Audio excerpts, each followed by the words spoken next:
అందరికీ నమస్కారం. Producer groups she leaves app నందు వివోఏ గారి లాగిన్లో ఎలా నమోదు చేయాలి అనేది తెలుసుకోవాలంటే ఈ వీడియో స్కిప్ చేయకుండా చివరి వరకు చూడండి. అలాగే ఈ సమాచారం వీలైనంత ఎక్కువ మందికి చేరడానికి తప్పనిసరిగా లైక్ చేయండి, షేర్ చేయండి. అలాగే మేము పంపే వీడియోలు ఎప్పటికప్పుడు మీకు చేరడానికి తప్పనిసరిగా సబ్స్క్రైబ్ చేసుకోండి. ముందుగా ప్రొడ్యూస్ గ్రూప్స్ గతంలో ఓన్లీ ఫార్మర్స్తో చేస్తున్నాము. ఇప్పుడు నాన్ ఫామ్కి సంబంధించి కూడా చేయొచ్చు. ఇక్కడ జాగ్రత్తగా గుర్తుపెట్టుకోవాల్సింది ఏంటంటే ఒకే రకమైనటువంటి సబ్ యాక్టివిటీ కూడా చేస్తూ 15 మంది కంటే తక్కువ లేకుండా ఒకే సంఘంలో ఉన్నటువంటి వాళ్ళని మనం ఒక ప్రొడ్యూస్ గ్రూప్గా ఏర్పాటు చేసుకోవాలి. సో వాళ్ళందరూ కూడా సెల్ఫ్ హెల్ప్ గ్రూప్లో కూడా సభ్యులుగా ఉండాలి. ఈ వివరాలు నమోదు చేయడానికి జాతీయ గ్రామీణ జీవనోపాధుల మిషన్ వారు స్పెషల్ డ్రైవ్ చేపట్టడం జరిగింది. కాబట్టి ప్రతి ఒక్కరు ప్రత్యేక శ్రద్ధ వహించి తప్పనిసరిగా మీ పరిధిలో టార్గెట్ ప్రకారం గ్రూప్స్ ఫామ్ చేసి నమోదు చేయాలి. ఇది ఎలా చేయాలనేది ఇప్పుడు స్టెప్ బై స్టెప్ చూద్దాము. ముందుగా మొబైల్లో మీ ప్లే స్టోర్ ఓపెన్ చేసుకొని అందులో సెర్చ్ బటన్ పైన క్లిక్ చేసి షీ లీవ్స్ అనేది టైప్ చేసుకొని ఈ విధంగా యాప్ ఓపెన్ అవుతుంది. ఓపెన్ చేసుకోవాలి. సో ఈ యాప్ ఓపెన్ చేసుకున్న తర్వాత ప్రతి వివోఏ గారికి ఏదైతే యూజర్ నేమ్ పాస్వర్డ్ లోకోస్కి ఉందో సేమ్ యూజర్ నేమ్ పాస్వర్డే ఇందులో కూడా ఉంటుంది. సో ఆ యూజర్ నేమ్ పాస్వర్డ్ని ఓపెన్ చేసుకోవాలి. సో ఓపెన్ చేసుకున్న తర్వాత ఈ విధంగా వాళ్ళకి యాప్ డిస్ప్లే అవుతుంది. ఇందులో ముందుగా cadre role request role new అనేది మాత్రమే కనిపిస్తుంది. ఇక్కడ ప్రతి ఒక్కరు కూడా లైవ్లీవుడ్ ఫామ్లో ఉద్యోగ మిత్ర అనే రోల్ని రిక్వెస్ట్ పెట్టాలి. రిక్వెస్ట్ పెట్టినప్పుడు ఏపీఎం గారు తన అడ్మిన్ లాగిన్లో అప్రూవల్ ఇవ్వచ్చు, లేదా నేరుగా కూడా ఏపీఎం గారు అడ్మిన్ లాగిన్లో రోల్ అసైన్ చేయొచ్చు. ఆ విధంగా అసైన్ చేసినప్పుడు ఈ విధంగా ఉద్యోగ మిత్ర అనేది ప్రతి ఒక్కరికి ఐకాన్ కనిపిస్తుంది. ఈ ఉద్యోగ మిత్ర పైన క్లిక్ చేసినట్లయితే మనకు ఈ విధంగా యాప్ ఓపెన్ కావడం జరుగుతుంది. సో ఇందులో మనం ప్రొడ్యూస్ గ్రూప్స్ని యాడ్ చేయాల్సి ఉంటుంది. సో ఇక్కడ యాడ్ పీజీ అనేది కనిపిస్తూ ఉంది. యాడ్ పీజీ పైన క్లిక్ చేస్తే ఇక్కడ పీజీ యొక్క పేరు ప్రొడ్యూస్ గ్రూప్ ఏదైతే ఉందో ఆ పేరుని నమోదు చేయాలి.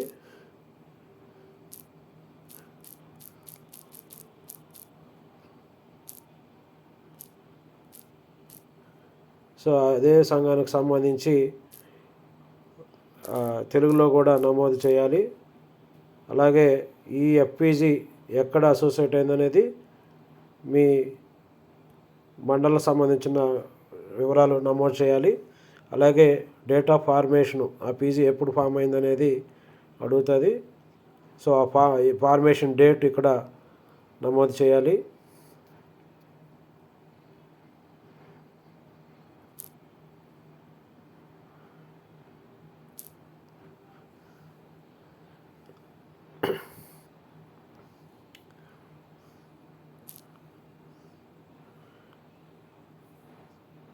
తర్వాత ఐడి నెంబర్ ఆటోమేటిక్గా జనరేట్ అవుతుంది. కాబట్టి నెక్స్ట్ అప్రూవల్ ఇచ్చిన తర్వాత next step bank details add bank details వచ్చి బ్యాంక్ డీటెయిల్స్ నమోదు చేయాలి.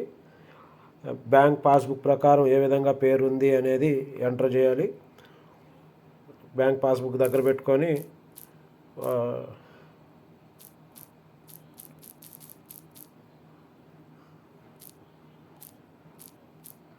నమోదు చేయాలి. అలాగే వాళ్ళు బ్యాంకు ఏ బ్యాంక్ అయితే ఆ బ్యాంక్ సెలెక్ట్ చేయాలి. అలాగే బ్రాంచ్ ఆ ఎఫ్పీజీ ఏ బ్రాంచ్లో ఉంటే ఆ ఎఫ్పీజీ బ్రాంచ్ నమోదు చేయాలి. అది కూడా ఇక్కడ మొత్తం బ్రాంచెస్ డిస్ప్లే అవుతాయి. సో ఆ బ్రాంచ్లో ఈ గ్రూప్ ఎక్కడైతే ఉందో అకౌంట్ ఓపెన్ అయిందో ఆ బ్యాంక్ సెలెక్ట్ చేసుకొని ఆటోమేటిక్గా next account number saving account number enter చేయాలి. ఈ అకౌంట్ డీటెయిల్స్ యూట్యూబ్లో పర్సనల్ డీటెయిల్స్ ఏది కూడా డిస్ప్లే కాకూడదు. కాబట్టి నేను ఈ అకౌంట్ కానీ బ్యాంకు బ్రాంచ్ సంబంధించి హైడ్ చేయడం జరుగుతుంది.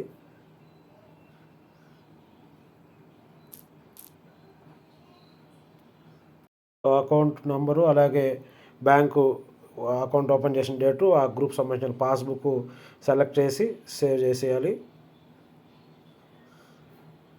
సో ఇప్పుడు బ్యాంక్ డీటెయిల్స్ సేవ్ అయిపోయింది. నెక్స్ట్ ఆ గ్రూప్కి సంబంధించి అడ్రస్ టైపు పర్మనెంట్, వాళ్ళకి సంబంధించిన అడ్రస్ ఏ విలేజ్ అయితే ఆ విలేజ్ ఎంటర్ చేయాలి.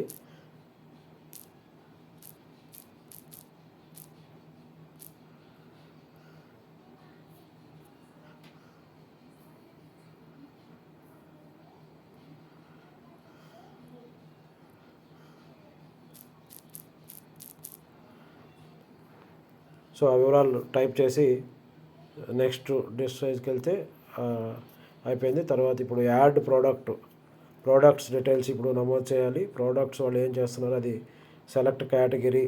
సో ఇక్కడ మనం ఏ కేటగిరీ కింద వాళ్ళు చేస్తామంటే ఆ కేటగిరీని ఎంపిక చేసుకోవాలి. ఇక్కడ గమనిస్తే మీరు NTFP, non farm trading, non farm service, non farm manufacturing, అంటే ఓన్లీ ఫామ్ యాక్టివిటీస్ కాదు, నాన్ ఫామ్ సంబంధించి కూడా ఉన్నాయి. సో ఆ విధంగా అగ్రికల్చర్ కాడి నుంచి యానిమల్ హస్బెండరీ అన్నీ కూడా ఉన్నాయి.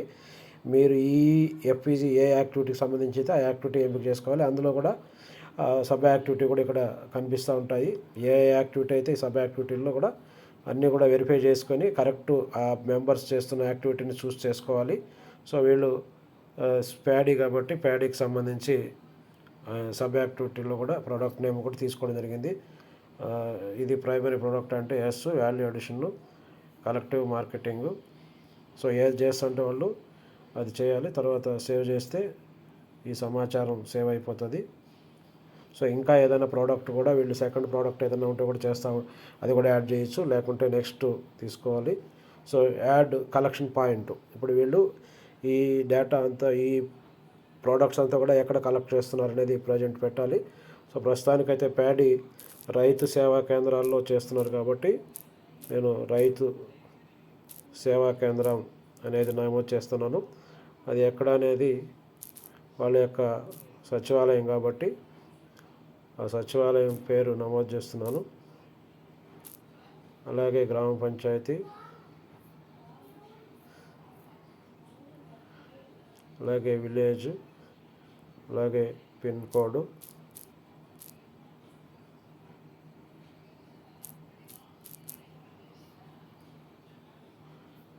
సో ఇది అడ్రస్ అయిపోయిన తర్వాత నెక్స్ట్ చేస్తే యాడ్ ఫైనాన్షియల్ సమ్మరీ, వీళ్ళకి సంబంధించిన ఫైనాన్షియల్ స్టేటస్ ఏంటనేది,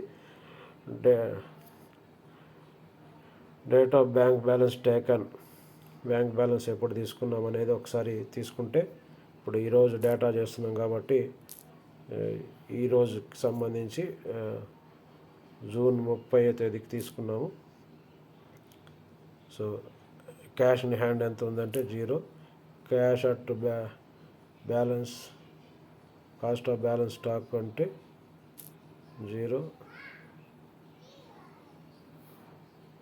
క్యాష్ అట్ బ్యాంక్ ఉంటే బ్యాంకులో ఎంత అయితే ఉందో ఆ వివరాలని నమోదు చేయాలి, సేవ్ చేసేయాలి. అలాగే నెక్స్ట్ అయితే ఫండ్ సపోర్టు, వీళ్ళకి ఏమైనా ఫండ్ ఇచ్చామా అంటే ఏమి ఇచ్చామనేది తీసుకోవాలి. ఎన్ఆర్ఎల్ఎం నుంచి, ఎన్ఆర్ఎల్ఎంలో working capital, grant, revolving fund ఇచ్చున్నాం కాబట్టి అది నమోదు చేయాలి. ఫండ్ రిసీవ్ డేటు,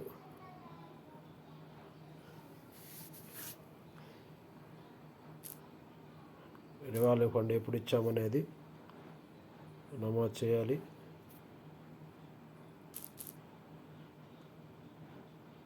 చేస్తే సేవ్ అయిపోతుంది. నెక్స్ట్ ఫండ్ సపోర్ట్ ఇంకేమైనా ఉంటే కూడా చేయొచ్చు. నో ఆఫీస్ బ్యారెన్స్ యాడెడ్ ఉంది, అంటే ఇప్పటివరకు ఆఫీస్ బ్యారెల్ యాడ్ చేయలేదు కాబట్టి చూపిస్తూ ఉంది. నెక్స్ట్ పైన క్లిక్ చేస్తే వాళ్ళ వివరాలు ఇప్పుడు మనం ఏదైతే చేసామో అవన్నీ కూడా కనిపిస్తుంది. ఇప్పుడు సేవ్ ప్రొఫైల్కి వెళ్తే యాడ్ మెంబర్ అడుగుతుంది. సో ఇప్పుడు మనం ఒక్కొక్కరికి మెంబరే యాడ్ చేయాల్సి ఉంటుంది. సో యాడ్ మెంబర్ పైన క్లిక్ చేసుకొని ఫస్ట్ ప్రెసిడెంటు, సెక్రటరీ, ట్రెజరరు అయిపోయిన తర్వాత మళ్ళీ అందరి సభ్యుల వివరాలు కూడా నమోదు చేయాలి. సో ఇప్పుడు యాడ్ మెంబర్షిప్ లైన్ క్లిక్ చేసుకున్నప్పుడు గ్రామ పంచాయతీ, అదేవిధంగా విలేజ్, వీళ్ళు ఏ సెల్ఫ్ హెల్ప్ గ్రూప్లో ఉన్నారో ఫస్ట్ ఆ గ్రూప్ పేరు ఎంపిక చేసుకోవాలి. ఆ గ్రూప్లో ఎవరు ఫస్ట్ లీడరు, ప్రెసిడెంట్ని ఫస్ట్ ఎంపిక చేస్తున్నాము. పీజీలో జాయినింగ్ డేటు ఎప్పుడైతే గ్రూప్ ఏర్పడిందో అదే డేట్ కాబట్టి, అదేవిధంగా పీజీలో డిసిగ్నేషను ప్రెసిడెంట్గా ఎప్పుడు ఉన్నారు అదే డేట్ నుంచి ఉన్నారు కాబట్టి సిగ్నేచర్ వేసి కొడితే కంటిన్యూ.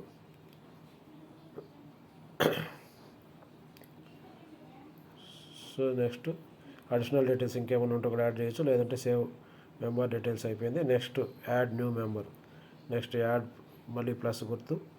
సో ఇదే విధంగానే ముగ్గురు లీడర్ని ఎంపిక చేసి తర్వాత సభ్యులందరి వివరాలని ఎంపిక చేయాలి. ఆ ప్రకారం గ్రూప్లో 15 మందికి తక్కువ లేకుండా ఎంపిక చేస్తేనే ఆ గ్రూపు సబ్మిట్ అవుతుంది, లేకుంటే కాదు.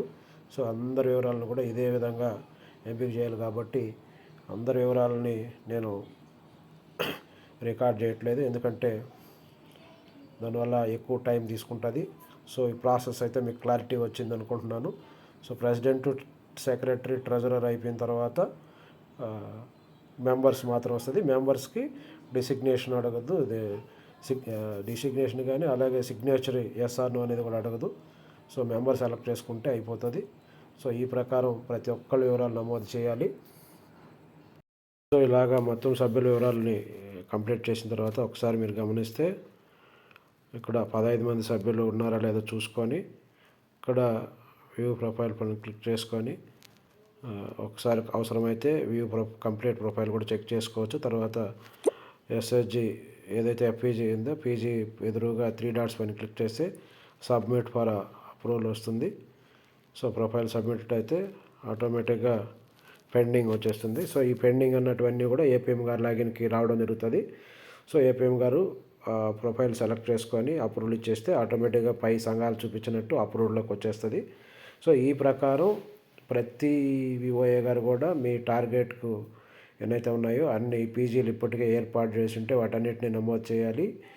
అలాగే ఇప్పటివరకు లేకపోతే ఒకే యాక్టివిటీ, ఒకవేళ ఇప్పుడున్న పీజీల్లో కూడా డిఫరెంట్ యాక్టివిటీస్ వాళ్ళు ఉంటే వాళ్ళని మాట్లాడుకొని ఒకే రకమైన యాక్టివిటీ వాళ్ళందరినీ ఒకటిగా చేర్చి ఆ ప్రకారం గ్రూప్ని ఏర్పాటు చేసుకొని 15 మందితో తప్పనిసరిగా ఈ గ్రూప్ నమోదు చేయాలి.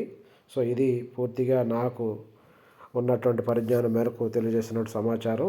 ఇంకా ఏదైనా అనుమానాలు ఉంటే మీ పై అధికారులు కానీ అలాగే గవర్నమెంట్ వెబ్సైట్స్ కానీ పరిశీలించవచ్చు.